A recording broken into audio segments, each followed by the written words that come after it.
নমস্কার বন্ধুরা, মনীষা রান্নাঘরে সবাইকে স্বাগত। প্রতিদিনের মতো চলে এলাম আবারও একটা রেসিপি নিয়ে। আশা করি এই রেসিপিটা আপনাদের ভীষণ ভালো লাগবে।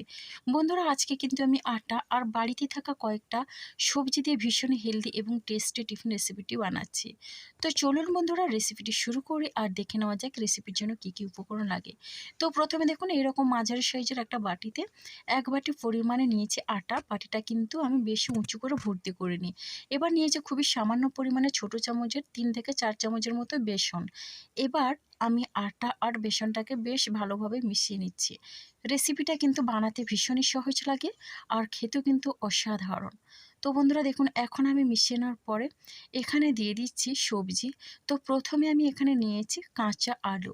আলুটাকে এইভাবে ছোট ছোট করে কেটে নিয়েছি। দেখুন বন্ধুরা, আপনারা আপনাদের পছন্দের মতো করে সরু কিংবা আর একটু মোটা করে বড় করে একটু কেটেও নিতে পারেন। তবে দেখুন, আমি এখন দিয়ে দিলাম খুবই ছোট সাইজের একটা আলু। এবার দেখুন নিয়েছি গাজর। একই রকমভাবে গাজরটাকেও আমি কুচি করে নিয়েছি। বন্ধুরা, এবার আমি গাজরটা দিয়ে এখানে আমি দিয়ে দিচ্ছি দেখুন খুবই সামান্য পরিমাণে বাঁধাকপি, এইভাবে কুচি করে নিয়েছি। এবার দেখুন দিয়ে দিচ্ছি এখানে টমেটো কুচি। এবার দিয়ে দিচ্ছি দেখুন খুবই অল্প পরিমাণে পেঁয়াজ। তো এখানে কিন্তু একটা মিডিয়াম সাইজের পেঁয়াজ নিয়েছি আর পেঁয়াজটাকে এইভাবে কুচি করে নিয়েছি। এবার দিয়ে দিলাম সঙ্গে ধনেপাতা কুচি। এবার দেখুন বন্ধুরা, দিয়ে দিচ্ছি কাঁচা পাকা লঙ্কা। আর এখন আমি দিয়ে দিচ্ছি খুবই অল্প পরিমাণে টক দই। এই রকম চামচের 2 চামচ পরিমাণে আমি দিয়ে দিচ্ছি টক দই। আর টক দইটা দিলে কিন্তু রেসিপিটি অনেকটা ফুলকো হয় আর স্বাদেও কিন্তু অসাধারণ লাগে। এবার দিয়ে দিচ্ছি ওই চামচের এখানে 2 চামচ পরিমাণে সুজি দিলে কিন্তু ভীষণ মুচমুচে হয় আর খেতেও বেশ ভালো লাগে। তো দেখুন বন্ধুরা, এখন আমি দিয়ে দিচ্ছি ওই বাটির 1 বাটি পরিমাণে জল, যেই বাটিতে আমি আটা দিয়েছি। তো দেখুন, এখন আমি বেশ ভালোভাবে উইক্সের সাহায্যে মিশিয়ে নিচ্ছি। বন্ধুরা, বাচ্চা বড় সবার কিন্তু ভীষণই ভালো লাগবে এই রেসিপিটি। এটা কিন্তু ব্রেকফাস্ট এমনকি সন্ধ্যার স্ন্যাক্স হিসেবেও বেশ ভালো লাগে। বাচ্চাদের টিফিন বক্সে এমনকি লাঞ্চ বক্সেও দারুণ লাগে। বাচ্চারা কিন্তু একটা খাওয়ার পরে কিন্তু এটা খাওয়ার জন্য বারবারই বায়না করবে। মোটামুটি এটা আমি বেশ ভালোভাবে মিশিয়ে নেব। তবে এখন আর জল দেবো না, পরে যখন জলের প্রয়োজন হবে তখন আমি জল দিয়ে আবারও বেশ ভালোভাবে মিশিয়ে নেব। এখন এখানে মিশিয়ে নেওয়ার পরে ঢাকনা দিয়ে 5 থেকে 7 মিনিটের মতো আমি এখানে রেস্টে রেখে দিচ্ছি। এবার দেখুন, আমি 5 মিনিট পরে ফিরে এলাম। 5 মিনিট পরে কিন্তু এই ব্যাটারটা কিন্তু অনেকটা ঘন হয়েছে। আর যেহেতু সুজি দিয়েছি তার জন্য একটু রেস্টে রাখতে হয়েছিল। এবার দেখুন বন্ধুরা, আমি কিন্তু আগের থেকে এখানে লবণ অ্যাড করিনি। লবণটা দিলে কিন্তু সবজিটা থেকে জল ছেড়ে দিবে, তার জন্য আমি লবণটা পরে দিচ্ছি। তো এখনই আমি দিয়ে দিচ্ছি এখানে স্বাদ অনুসারে লবণ আর দিয়ে দিচ্ছি কালারের জন্য হলুদের গুঁড়ো।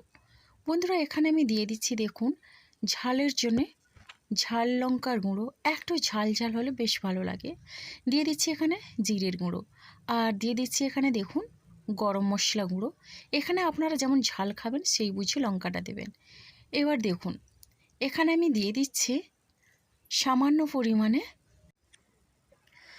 চাট মশলা। দিয়ে এখানে আমি দিয়ে দিচ্ছি দেখুন গোটা জিরে আর দিয়ে দিচ্ছি জোয়ান, খুবই অল্প পরিমাণে দিচ্ছি।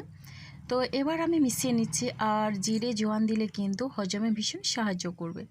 বন্ধুরা দেখুন, এখানে কিন্তু আমি আমার পছন্দের মতো মশলা দিয়েছি। যদি আপনারা চান আপনাদের পছন্দের মতো মশলা দিতে পারেন। খুবই সামান্য পরিমাণে এখানে দিয়ে দিলাম জল। তো জলটা দিয়েও বেশ ভালোভাবে মিশিয়ে নেব। ব্যাটারটা কিন্তু খুব একটা ঘন হবে না আর পাতলাও হবে না, একেবারে থকথকে একটা ব্যাটার হবে। তো এটা একবার হলেও আপনারা ট্রাই করবেন, দেখবেন এটা বানাতে যত সহজ লাগে আর খেতেও কিন্তু অসাধারণ লাগে। বাড়িতে কোনো গেস্ট আসলে খুব সহজে এটা অল্প সময়ের মধ্যে আপনারা বানিয়ে দিতে পারবেন। বাচ্চারা অনেক সময় সবজি আর রুটিও খেতে চায় না, যদি আটা আর সবজি দিয়ে এই টিফিনটি বানিয়ে দেন বাচ্চারা কিন্তু ভীষণই তৃপ্তি করে খাবে। বন্ধুরা, ব্যাটারটা কিন্তু আমার একেবারে রেডি হয়ে গেল। আর এখন আমি তৈরি করে নেব নাস্তাগুলো। তো প্রথমে দেখুন, আগের থেকে কিন্তু আমি এখানে প্যানে তেল গরম করতে দিয়েছি। তেলটা মোটামুটি বেশ ভালোভাবে গরম করে নিয়েছি। আর এখানে আমি দিয়ে দিচ্ছি ওই ব্যাটার।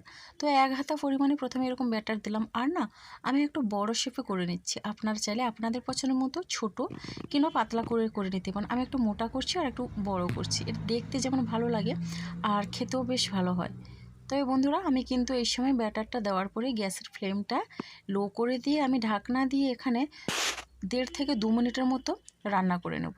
তো দেখুন বন্ধুরা, এতে করে কিন্তু ভেতর থেকে সবজিটা অনেকটা সিদ্ধ হয়ে যায়। আর এখন আমি উল্টে নিচ্ছি। গ্যাসের ফ্লেমটা কিন্তু এই সময় আমি লোতে রেখেছি। তো দেখুন বন্ধুরা, এখন এভাবে উল্টে নিলাম।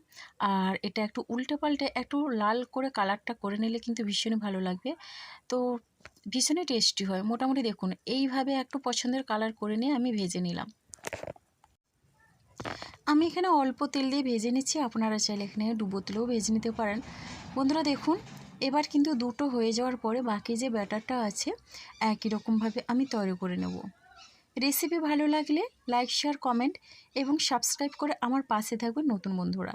তো দেখুন বন্ধুরা, এখন কিন্তু আবারও আমি ব্যাটারটা দিয়ে দিলাম আর একই রকমভাবে ভেজে নেব।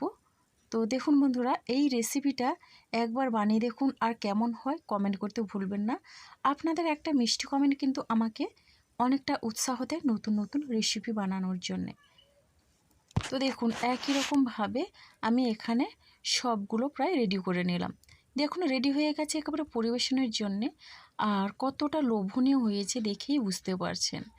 এগুলো কিন্তু খাওয়ার জন্য কোনো রকমের কোনো কিছুর প্রয়োজন হয় না, শুধুমাত্র টমেটো সস দিয়ে খাবেন, ভীষণই ভালো লাগবে।